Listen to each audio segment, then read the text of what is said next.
आइए एक बार पुनः इस YouTube channel easy to learn by BK Mishra के माध्यम से आज हम सीखेंगे कि प्रश्न है एक द्विघात बहुपद ज्ञात कीजिए जिनके शून्यकों का योगफल और गुणनफल दिया हो। अगर शून्यकों का योगफल दिया है और उसका गुणनफल दिया है तो हमें समीकरण बनाना है। कैसे बनाएंगे? मान लीजिए पहला मेरे पास एक सवाल है जिसमें ये क्रमशः देखेंगे। अगर पहले लिखा है शून्यकों का योगफल तो जो संख्या पहले लिखी है वो योगफल होगी, और बाद में लिखा है गुणनफल तो जो संख्या बाद में लिखी है वो गुणनफल होगी। और अगर ये लिख दिया जाए कि शून्यकों के गुणनफल तथा उनका योगफल दिया हो तो हम उसे क्रमशः ही देखेंगे।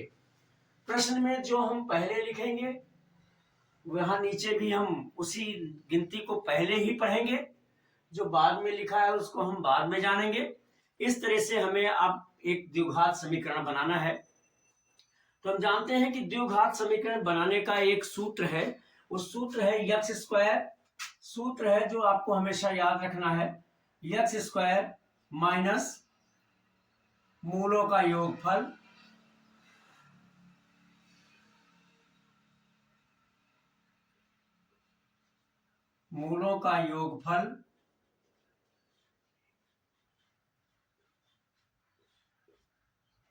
और गुणे यक्स और धन मूलों का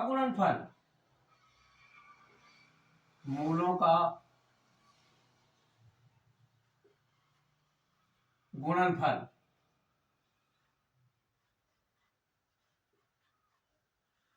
इसी सूत्र से हमें समीकरण बनाना है।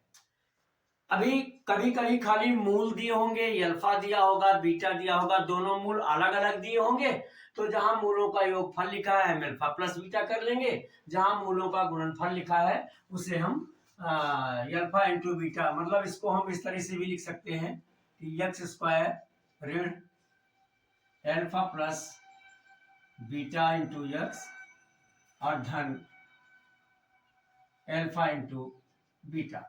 हम ये दोनों तरह के सूत्र लिख सकते हैं। अगर दोनों अलग अलग मूल दिए हैं तो ये अप्लाई कर लेंगे, और अगर मूलों का योगफल लिखा है, गुणनफल लिखा है तो हम ऊपर वाले की तरह लगाएंगे। अब आइए हम देखते हैं, यहां हम लिखेंगे इसके हल के लिए, ये है 1/4 1/4। सॉरी, हमें समीकरण बनाना है, द्विघात समीकरण बनाना है, तो उसके लिए पहले हम लिखेंगे यक्स स्क्वायर, पहले हम लिखेंगे यक्स स्क्वायर और फिर ऋण मूलों का योगफल यहाँ दिया है 1/4 1/4 और इंटू यक्स यानी गुणे यक्स, और फिर है धन मूलों का गुणनफल जो यहाँ दिया हुआ है ऋण 1। अब इस तरह से हम इसे देखेंगे पूरे इक्वेशन में। हम नीचे जो बटे फ्रैक्शन में जब कोई गिनती लिखी हो या बटे में लिखी है तो नीचे के हर से हम पूरे समीकरण में गुणा कर देते हैं तो हमारा एक नया समीकरण बन जाता है। हम लिखेंगे कि उपरोक्त समीकरण में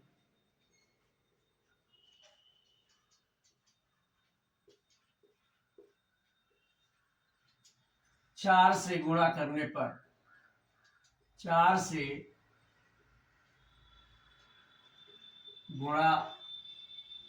करने पर, अब अगर हम यहाँ 4 से गुणा करते हैं तो ये हो जाएगा 4 गुणे यक्स स्क्वायर, यहाँ हो जाएगा ऋण 4 गुणे 1/4 यक्स, और यहाँ हो जाएगा धन 4 और गुणे ऋण 1। अब ये हो जाएगा 4x स्क्वायर, ये से ये कट जाएगा, आएगा ऋण यक्स और ऋण 1 और धन 4 का गुणा हो जाएगा ऋण 4। इस तरह से हमें ये एक द्विघात समीकरण मिल गया। इसी तरह से हम कोई भी दिया होगा द्विघात समीकरण बनाने के लिए तो हम यही सूत्र अप्लाई करेंगे।